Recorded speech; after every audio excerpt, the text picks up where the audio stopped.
Oh, welcome back. Let's take a look at those trending topics now. All right, Ukraine-Russia crisis. This is the big story today. So certainly a one that we're all watching. We're all watching this one unfold as and when it does. So Russian President Vladimir Putin doing a state address last night, and it was a pretty long one, pretty historical one at that. And, you know, this was basically him going in, defying Western warnings and signing a decree to basically, move in and take two regions, independent regions of the UK, and take occupancy of those regions, saying that they're going as peacekeepers into these breakaway regions in eastern Ukraine. And this has now, it's basically enraged and angered the world in terms of what's going on, as well as the Ukraine. So there's now sanctions coming in against Russia from all angles. I was just seeing, I think, also the evacuation of a lot more people in a lot more countries, ringing the warning bells. So it is a very, very big thing. So an emergency meeting of the UN Security Council last night, the United States slammed what Russia is calling a peacekeeping operation. It said Moscow's recognition of the breakaway regions as independent is part of its pretext for war. So this is the big talking point, big story, and a trending topic on social media. Indeed it is. And just more pointedly, the areas that they have signed the decree for Putin are the areas of Luhansk and Donetsk. And very interesting to see what's going to happen, because if you remember the 2014, those separatist movements that began and Russia moving in then, these are the areas that are still involved in all of this. But it's going to be interesting to see what the developments are throughout the day, because things have certainly escalated. And they are escalating every hour at the moment. So it is something to watch. All right, let's move back home now. And Zimbabweans, this is a big trending topic. And I think this has all got to do with what was happening, if I'm not mistaken. With the next one, Rosettenville. With Rosettenville. All right, go for it. You take this one, because I know you were... Oh, well, there was a shootout. It was a and it was massive all over the news. This was a massive one. So we've been carrying this story in the news as well, where it seems the police basically had information, intel on a group of crash and transit robbers. And they are saying that these guys actually were poised to hit last week, but for some reason they abandoned it. So the police had them in their sights. And they were then allegedly supposed to strike yesterday, hit a cash in transit van, but police decided to be proactive about it, so they hit them close to their safe house. This is in Rosettenville. And what a massive shootout. The arms that were recovered. It's just unbelievable. AK-47s, yeah, R4 rifles. You look at it, there were some explosives as well.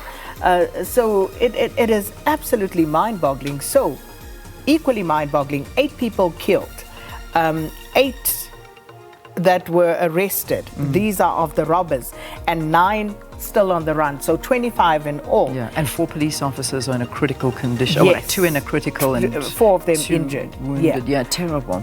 So you can see this, the pictures on the screen right now. It was quite something.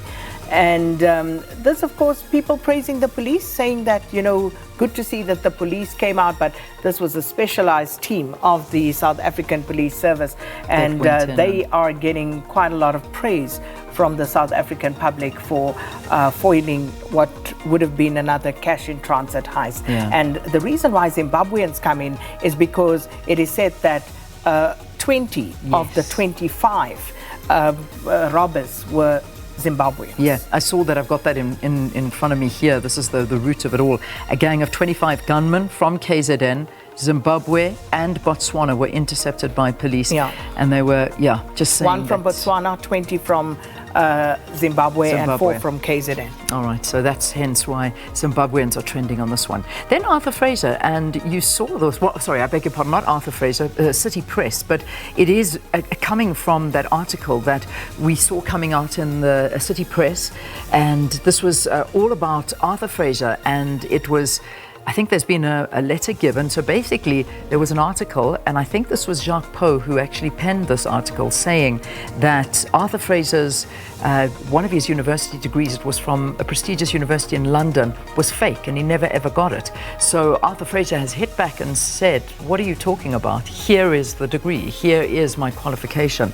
And I think this is what it is. So basically saying, that this is where this fake news is coming in, and there's now an entire, a whole to and forth of emails that are going through. And I see Mbuyiseni and Dlozi is also coming into the fray, saying the city press has no shame giving discredited and conflicted Jacques Poe space to pursue trash journalism. After Fraser's response, now Drunk Poe says only through consent can he get proof for his already published story.